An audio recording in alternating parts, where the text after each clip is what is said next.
Good day to you viewers, the Colonel speaking to you live from the Grange, British Imperial YouTube Broadcasting. Taking a 9-inch broadcast record, Archie makes a nuisance of himself in the recording studio. Humorous sketch parts 1 and 2 by Archie Glenn. 816 is the number. I shall of course turn over halfway through. Here we go.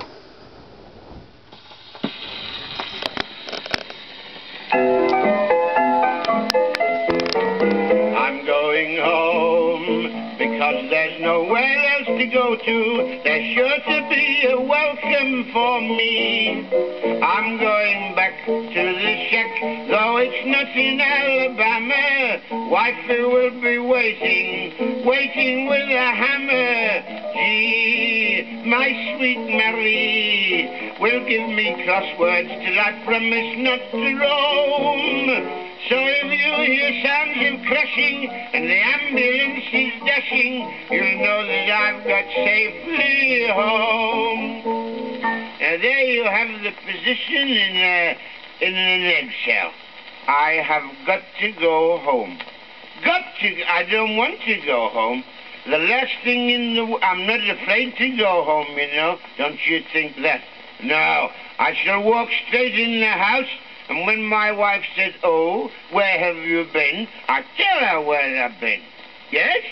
Tell her if I know. I used to make the old excuse, "I've been to the football match."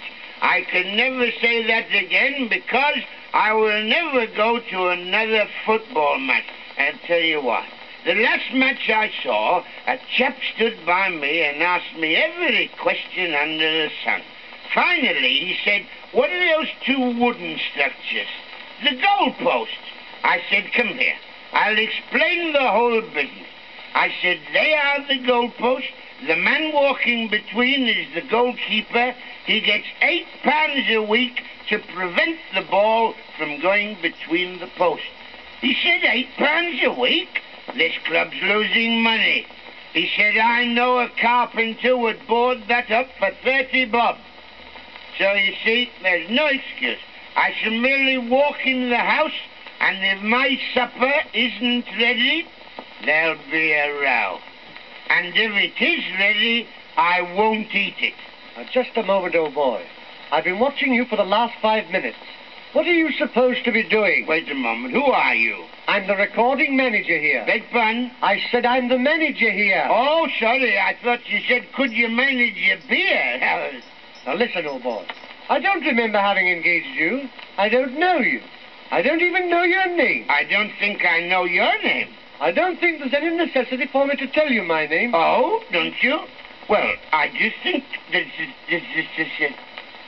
Look here. What is your name? Well, if you particularly want to know, I made you too long. Who made you too long?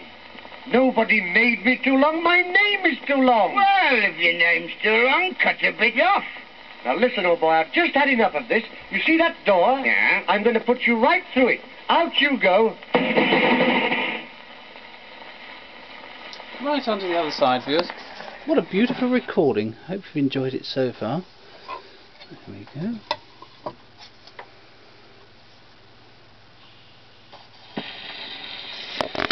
I'm really sorry, and I must apologize for our friend. Oh, you're apologizing? Yes. Oh, apologizing for me? For you. After putting me through the door, you're apologizing. Well, I think I owe you an apology. I think you do. Yes, I do, and I'm sorry. You're sorry? That's all right? That's quite all right to me. All right, but I'm sorry, and I'm very glad I'm sorry. Now then, now that I realize who you really are, the recording manager, maybe you and I could do something. I could ask you something. Well, perhaps you could. Well, now, tell me. Do cat burglars have kittens? Now, listen, old boy, you're starting that nonsense again. But wait a moment. Tell me this. How long is a short circuit? A short circuit? You don't know. You don't know how... Here, listen. I want to ask you this. What is it? If a cat has kittens on a pillar, are they caterpillars? Now, listen, old boy, will you be sensible? Well, why don't you and I get together and do something sensible? Well, that's quite a good idea. Something really entertaining. I know what we'll do. You say to me hello, and I'll say to you hello, you know, just like we never had any trouble or anything, you know. Then when you say hello, I'll say hello. You say to me, have you ever thought about an egg and where an egg comes from? No one knows. And then I'll say something comical. Well, we'll try this. It sounds good. Now, hello. hello. Have you ever thought of an egg and where an egg comes from? No one knows. No one knows? No one knows. Where an egg comes from? Where an egg comes from. You pardon me, but someone knows. Someone knows? Certainly. Well, who knows? Parsons knows. Oh. That's the joke. Joke. You don't see it, do I you? cannot see a joke. Oh, you've got no sense of... You can't tell. Here, tell me. Is it true... there are 3 frogs. 3 frogs. Sitting on the edge of a river. Sitting on the edge of a river. One makes up his mind to jump in. One makes up his mind to jump in. How many frogs left? Why, 2. No, you're wrong. Listen. There are 3 frogs. 3 frogs. Sitting on the edge of a river. Sitting on the edge of a river. One makes up his mind to jump in. One makes up his mind to jump in. Now, concentrate. Goodness knows what with, but concentrate.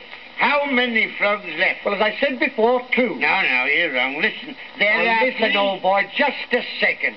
You say there are 3 frogs sitting on the edge of a river. That's right. One makes up its mind to jump in. Yeah. Well, 1 from 3 leaves 2. No, changed his mind, didn't jump in. Oh. Tell me, is it true the Prince of Wales is looking for a wife? I don't know. Is it true the Prince of Wales is looking for a wife? He may search the world all over, its valleys and its dales. If he gets a wife like I've got, God help the Prince of Wales.